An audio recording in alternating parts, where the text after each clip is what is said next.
Bonjour et bienvenue à tous dans ce nouvel épisode de l'Église Ensemble. J'espère que vous allez tous très bien en cette matinée de sabbat. Aujourd'hui, on se retrouve avec le pasteur Gérald Montlouis qui va nous partager une prédication qui a pour titre « L'ère de l'IR à l'ère de l'IA ». Comme d'habitude, vous pouvez poser des questions dans le chat, un pasteur se fera une joie de vous répondre. Je vous dis à tout à l'heure, bon visionnage.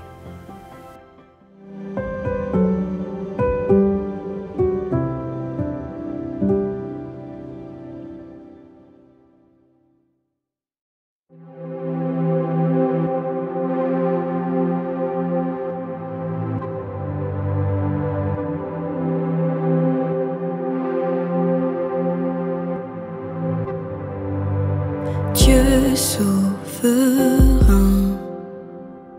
tu domines mes doutes et chagrins. Tu contrôles ma vie. Tout pouvoir se trouve entre tes mains. Prince de paix, tu pars. Mes craintes s'enfuient et tu pars. Et ta parole s'accomplit. Je m'apaise quand tes mots résonnent au fond de moi. Prince de paix, roi de mon cœur, tu effaces mes peines et rancœurs. Désormais je revis. Tu m'as tracé un nouveau chemin. Prince de paix, tu pars. Et toutes mes craintes s'enfuient et tu pars. Et ta parole s'accomplit. Je m'apaise quand tes mots résonnent au fond de moi. Prince de paix.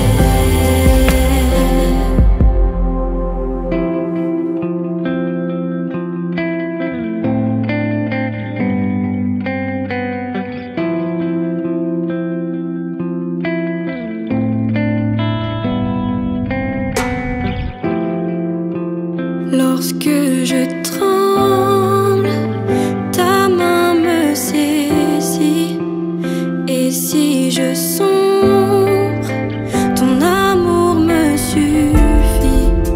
Tu calmes les vents, même la mer t'obéit. Quand tu pars, oui, quand tu pars. Lorsque je tremble, ta main me saisit. Et si je sombre, ton amour me suffit. Tu calmes les vents, même la mer t'obéit. Quand tu pars, oui, quand tu pars, tu pars, oui, quand tu pars, tu pars, oui, quand tu pars.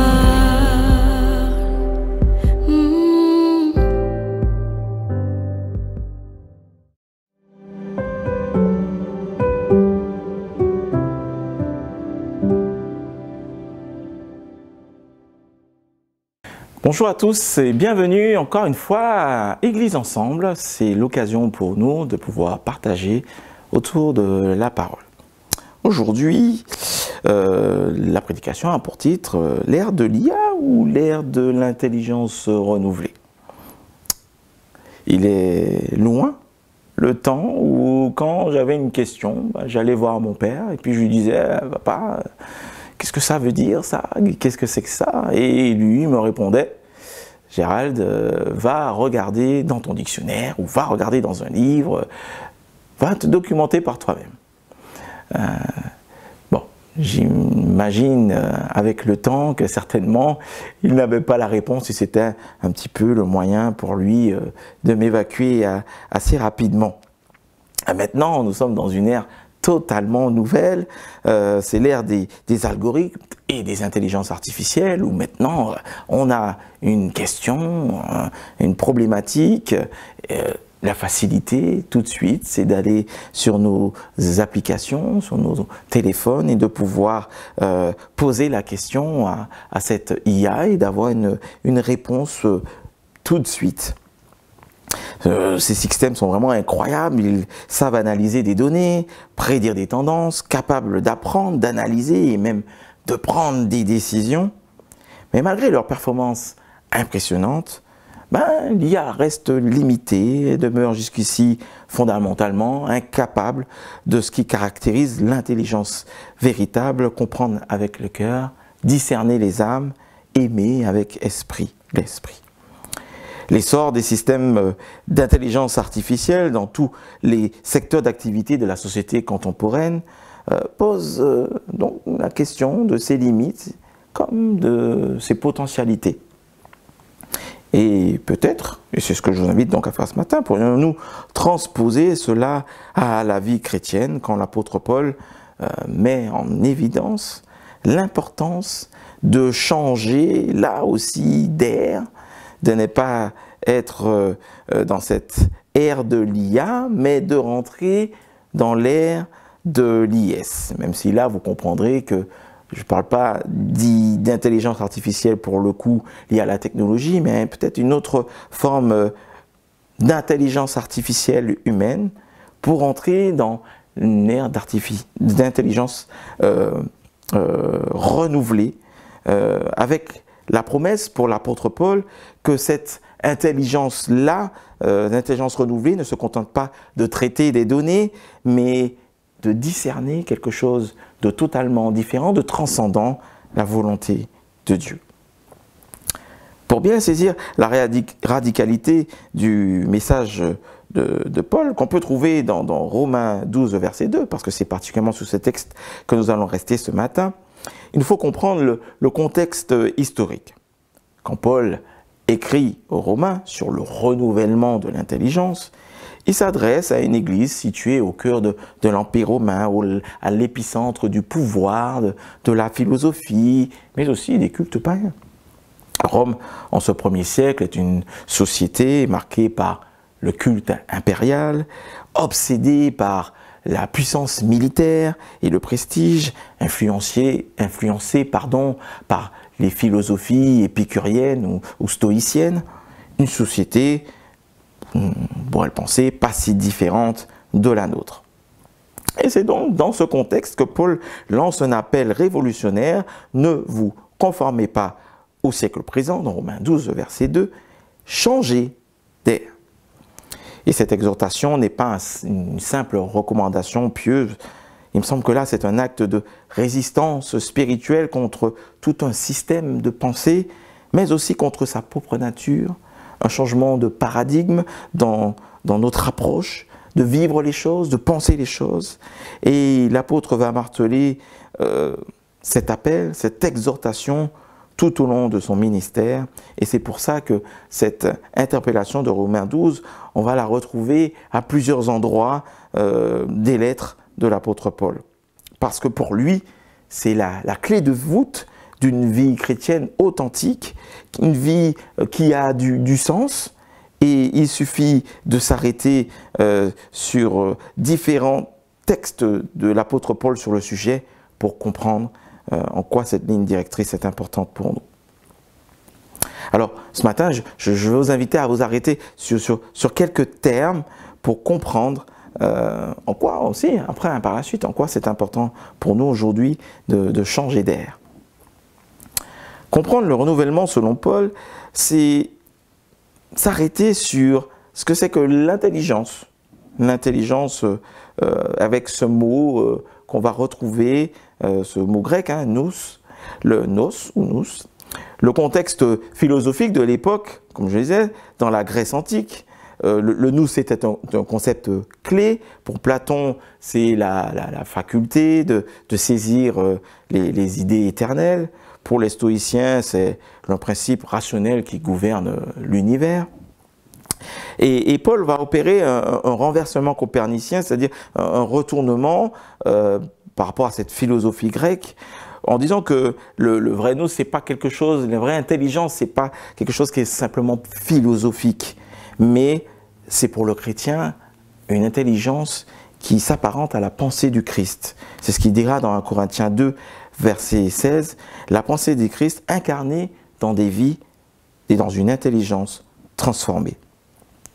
Le terme donc de l'intelligence pour Paul, c'est pas simplement la faculté de comprendre, c'est quelque chose qui va bien au-delà, c'est aussi la perception spirituelle des choses.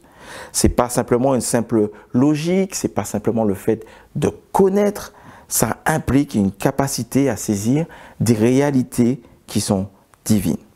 Ce qui va faire dire à Martin Luther que l'intelligence non renouvelée est comme une lampe sans huile. Elle peut avoir une belle apparence, mais ne peut éclairer des réalités spirituelles. Et puis pour Paul, l'intelligence, c'est quelque chose qui, quand elle n'est pas associée à Dieu, à cette transformation qu'il apporte, cette intelligence, elle est caduque, parce qu'elle peut être corrompue.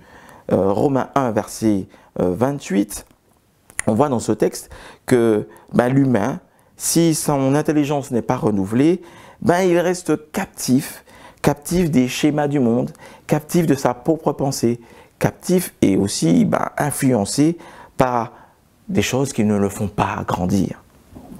Littéralement, pour Paul, il ne faut pas faire confiance à notre intelligence parce qu'elle est artificielle et elle nous mène à des mauvais jugements.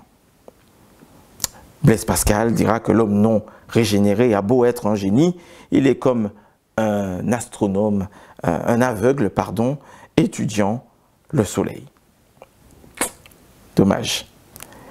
Mais me diriez-vous, comment passer d'une intelligence corrompue, dépravée, soumise à son environnement, à une intelligence renouvelée? Alors c'est là qu'intervient pour l'apôtre Paul l'anakainosis, un renouvellement qui se fait en profondeur. Ce mot que je viens de dire en grec, ana, donc à nouveau, et kainos, nouveau, mais d'une qualité différente. Pour l'apôtre Paul, c'est comme s'il disait que c'est pas un simple rafraîchissement, mais si on se réfère à l'immobilier, c'est pas un simple rafraîchissement, mais c'est une rénovation qui est complète, du sol au plafond. C'est une rénovation même intérieure. C'est une transformation qui est radicale. Et ce renouvellement, c'est pas quelque chose qui nous appartient. Et il va dire que c'est un renouvellement qui vient de l'Esprit Saint, dans Tite 3, le verset 5. C'est pas quelque chose qui est lié à vos efforts, ni aux miens. Paul dit que c'est pas avec quelque chose qui se fait avec notre fierté, mais c'est un don qui nous vient de Dieu. Vous savez, c'est comme un peu quand à la maison, surtout pour nous messieurs, il y a quelque chose à réparer, et puis que madame vient et dit, mais il faudrait qu'on aille voir un professionnel, mon chéri, pour réparer ça. Et puis que nous, vous connaissez, il faut qu'on soit capable. Mais non, t'inquiète pas, je vais m'en occuper, ma chérie. Et puis finalement, notre orgueil nous amène à mal faire, et puis finalement, à aller chercher un professionnel. Il me semble que là, il y a quelque chose à apprendre pour nous en tant qu'humains, de nous dire que, vous voyez, même si nous voyons la nécessité de ce changement, il nous faut faire confiance à Dieu, confiance à cet Esprit Saint pour ce travail en profondeur qui doit être fait. Et puis, cette allusion justement à la nakainosis, nous fait dire que c'est pas un travail qui se fait de manière immédiate. Ça peut arriver, mais ce sont des travaux, si je puis dire, qui se font sur des années, sur du temps. Pour le coup, cela peut nous inviter aussi peut-être à être patients avec nous-mêmes. Bien souvent, quand les choses ne se font pas comme nous l'avons voulu, autant voulu, on se frustre, on se fatigue personnellement, on se fatigue spirituellement, alors que le travail, si nous laissons Dieu le faire, et que nous sortions de cette ornière du faire par nous-mêmes, il y a une promesse que nous n'allons pas nous fatiguer, mais nous allons au contraire nous régénérer au fur et à mesure par cette confiance en Dieu. Et quand on lit 2 Corinthiens 4, 16, Paul nous dit que l'homme extérieur se détruit, mais l'homme intérieur se renouvelle de jour en jour. Alors, il y a une interpellation pour Paul à nous laisser régénérer de jour en jour à notre rythme, mais surtout au rythme de Dieu pour notre vie. Et puis un autre terme que Paul va adopter, c'est celui de métamorpho. Et là, on entend déjà un mot peut-être un peu plus connu pour nous, qui se rapproche de ce que l'on peut entendre, la métamorphose. Parce que là, Paul veut nous dire que ce n'est pas seulement un renouvellement qui est lié à des changements de quelques habitudes, encore une fois, mais plus une forme de reprogrammation, à une transformation. Méta, changement, morpho, forme, une transformation qui n'est pas seulement intérieure, extérieure, qui est totale, profonde et visible.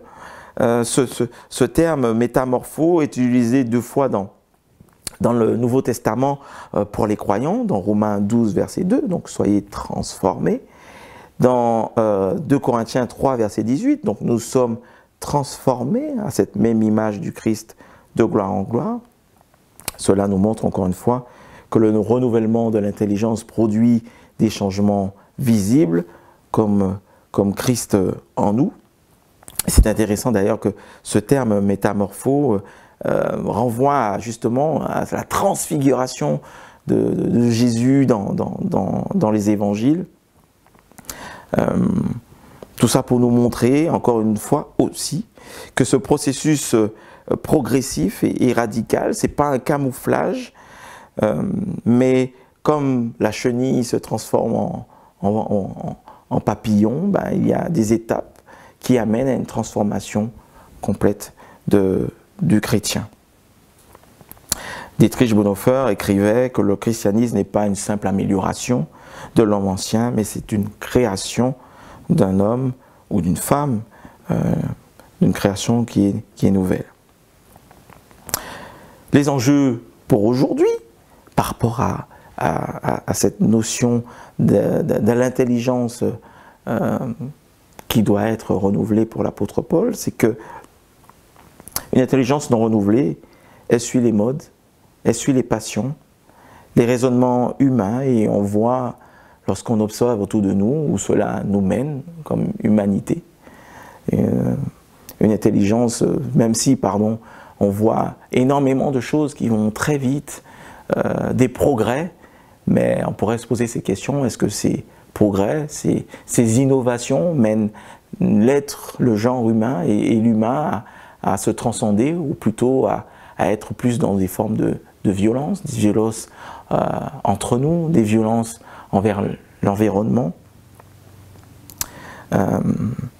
Une intelligence non renouvelée, donc, ne nous amène pas à nous transcender, à être libres, mais le renouvellement que Paul nous propose dans ce texte de Romains 12, c'est un renouvellement qui nous libère de pensées toxiques, des doutes, des mensonges et de la peur.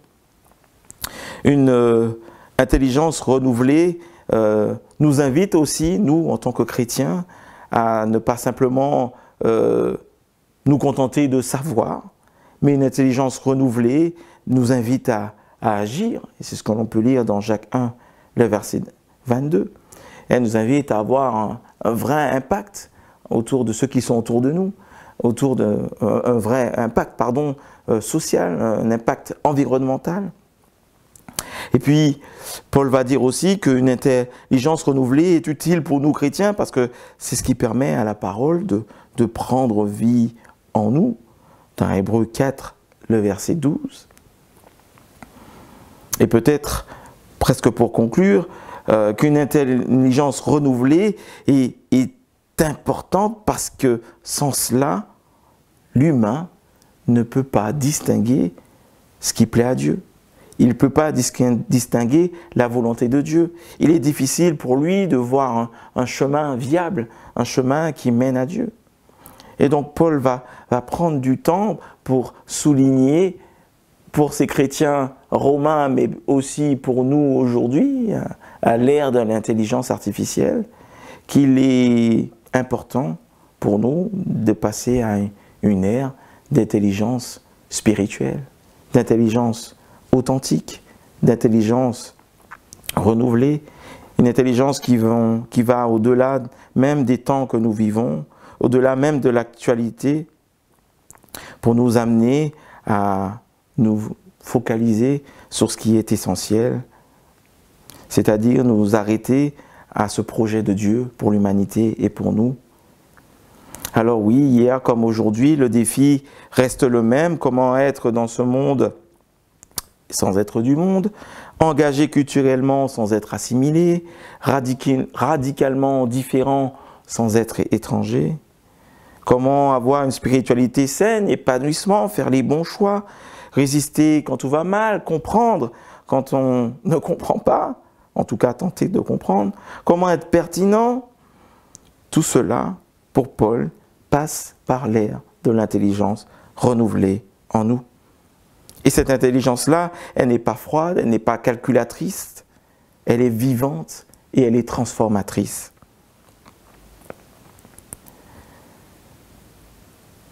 Alors, que pouvons-nous dire encore sur cette nécessité de vivre cette nouvelle ère? J'ai envie de vous dire que si vous voulez être des hommes et des femmes qui veulent faire plaisir à Dieu, si vous voulez être des hommes et des femmes, comme dira Paul à la fin de ce texte de Romains 12, de ce passage de Romains 12, des hommes et des femmes agathos, donc de bonne constitution, de bonne nature, utiles, salutaires, si vous voulez être agréable, donc ce terme arestos, très présent, acceptable, qui plaisent, des hommes et des femmes qui sont accomplis, qui ne manquent de rien, qui sont parfaits, en Christ en tout cas, il nous faut passer par cette intelligence renouvelée chaque jour.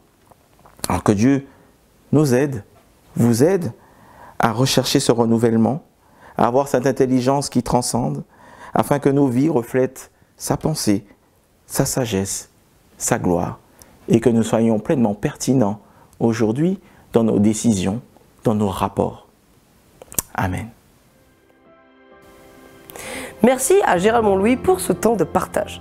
Si vous êtes abonné, vous le savez, vous pouvez donner vos offrandes en cliquant dans le lien qui se trouve comme d'habitude dans la description. Je vous dis à la semaine prochaine et bon sabbat.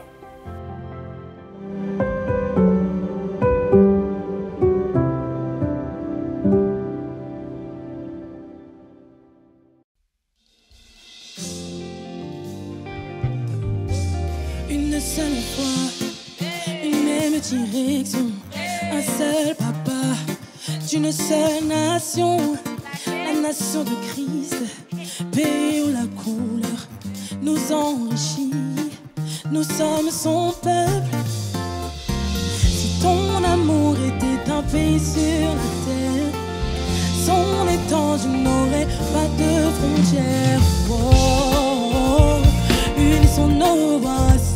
Sans jeu.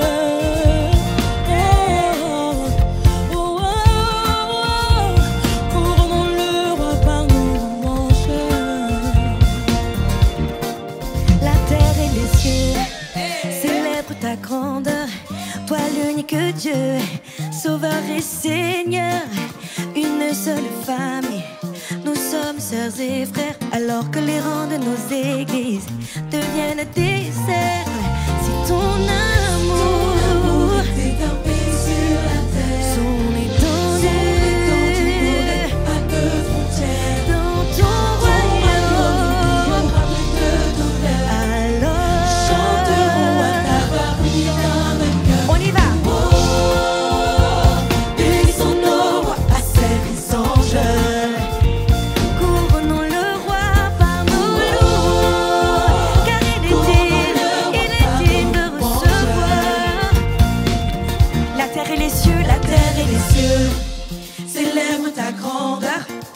l'unique Dieu, Sauveur et Seigneur, une seule famille. Nous sommes sœurs et frères, alors que les rangs de nos églises deviennent des cercles.